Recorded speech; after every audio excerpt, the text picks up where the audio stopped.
শেষ মুহূর্তের প্রচারণায় ভোটের মাঠ চষে বেড়াচ্ছেন প্রার্থীরা, দিচ্ছেন নানা প্রতিশ্রুতি। ঢাকা 11 আসনের নির্বাচনী প্রচারণার খবর জানাবো উত্তরা বাড্ডা থেকে জুমাতুল বিদার কাছ থেকে। চলে যাচ্ছি জুমাতুল বিদার কাছে। বিদা, কোথায় আছেন? শেষ মুহূর্তের প্রচারণা কেমন দেখছেন সারা প্রার্থীদের মাঝে?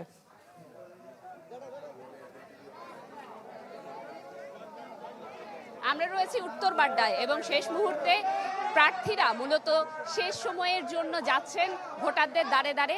তাদের যেই প্রার্থনা, তাদের যেই অঙ্গীকার সেটি জানাচ্ছেন, অনুরোধটুকু জানাচ্ছেন এবং যারা ভোটার রয়েছেন তাদেরও আসলে আকুতিগুলো তারা শুনছেন। আমরা রয়েছি এই ঢাকা 11 আসনের 11 দল মনোনীত যেই প্রার্থী নাহিদ ইসলামের প্রচারণায়, যেখানে তিনি এলাকার যেই ভোটাররা রয়েছেন তাদের সাথে কথা বলছেন, তাদের পরামর্শ নিচ্ছেন, তাদের বিভিন্ন সময়ের যে সংকট সীমাবদ্ধতা রয়েছে সেই সীমাবদ্ধতার জায়গাটুকু আসলে তিনি জানার চেষ্টা করছেন এবং এলাকার যারা ভোটার রয়েছেন সেই সীমাবদ্ধতার জায়গা, সংকটের জায়গাটুকু তারা আসলে তুলে ধরছেন এবং নাহিদ ইসলাম নিজ থেকে আসলে কি ধরনের প্রতিশ্রুতি রাখবেন এইগুলো সমাধানের জন্য সেটিও তিনি জানাচ্ছেন। এবং নাহিদ ইসলামের থেকে এবং যারা ভোটার রয়েছেন তাদের থেকে যদি একটু সংক্ষেপে জেনে নিই, তাহলে নাহিদ ইসলামের কাছে জানতে চাইব প্রচারণা একদম শেষ সময় এই এলাকায় এসে কি সংকট সীমাবদ্ধতা জানতে পারলেন?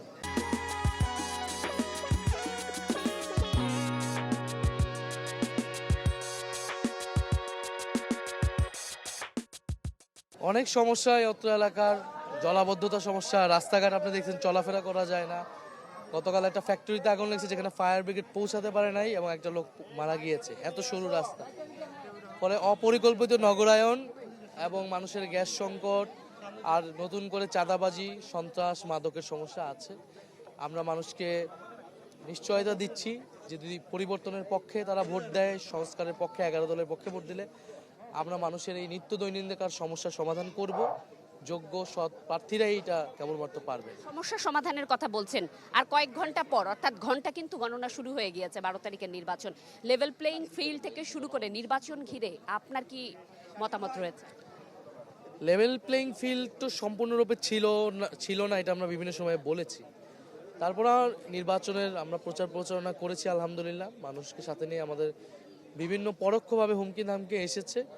নির্বাচনের দিনকে ঘিরে বড় ধরনের হুমকি ধামকি আসছে আমাদের সমর্থকদের প্রতি। যারা এজেন্ট হতে যাচ্ছে তাদের বাসায় গিয়ে হুমকি দেওয়া হচ্ছে। কিন্তু আমরা আশাবাদী যে আমরা সুষ্ঠুভাবে নির্বাচন করতে পারবো, কারণ জনগণ সুষ্ঠু নির্বাচন চায়। তারা যদি ভোটের দিন আসে ভোট কেন্দ্রে, তাহলে তাদেরকে কেউ ঠেকাতে পারবে না ইনশাল্লাহ। আপনাকে অসংখ্য ধন্যবাদ।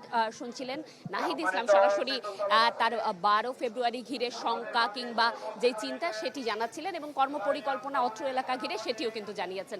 এই ছিল জয়ী আমার কাছে এখান থেকে সর্বশেষ। জুমাতুল বিদা, ধন্যবাদ আপনাকে। দর্শক, উত্তরা বাড্ডা থেকে নাহিদ ইসলামের ভোটের প্রচারণার খবরাখবর জানছিলাম আমরা।